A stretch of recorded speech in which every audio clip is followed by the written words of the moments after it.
So, as we were saying, forbidden relations is all that resembles or draws close, whether it be in sight, speech, hearing, or thought.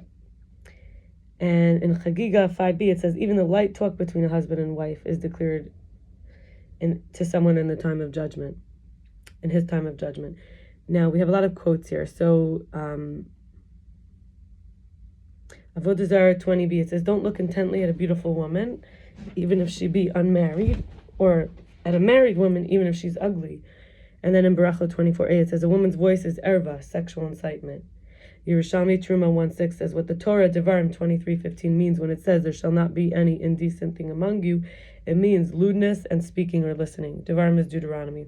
Shabbat 33a, it says, due to the sin of obscene speech, new troubles arise and young men of Israel die, as quoted in Isaiah 9:16. And then it goes on to say that it refers to cruel decrees, orphans and widows' cries going unanswered, and Hashem not having compassion for us. In Mishlei Proverbs 22:14, it says, whoever utters perversity, Gehenna is made deep for him. In ketubot 46a, it says, Rabbi Pinchas ben Yair said a person should not have impure thoughts in his heart, and thus bring himself to have impurity at night. In Yoma 29a, it says, thoughts of sins are worse than the sin itself. Mishlei 15:26 says, evil thoughts are an abomination to God. Now we're up to forbidden foods. Cleanliness requires great meticulousness, self-strengthening, whether it's unkosher meat, mixtures of it, meat and milk, blood, food cooked by Gentiles, utensils used by Gentiles, and their wine libations and plain wine. And there's a lust in the heart for good foods, and there's a financial loss that could be incurred in the prohibitions. Forbidden foods bring in spiritual contamination. We call it tumah, in a person's heart and soul. So the holiness of Hashem, blessed be, departs and withdraws.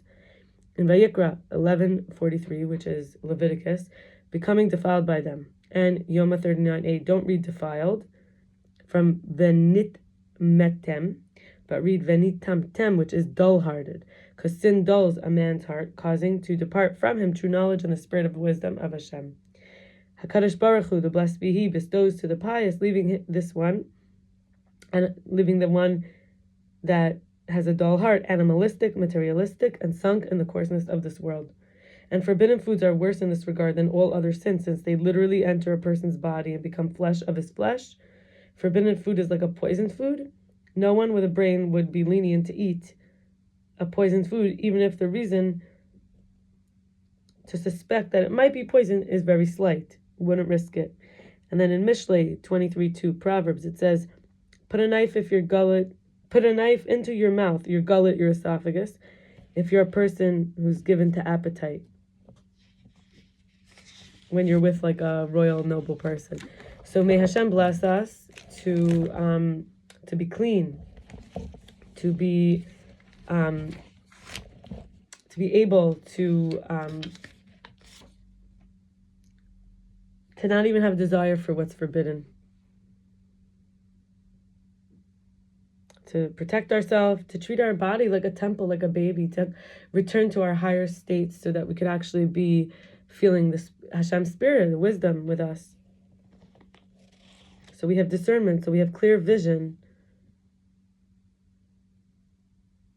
so that we're governed by wisdom, so we could rise above our animal nature, and so that we can feel comfortable to appear before Hashem in grace and in purity.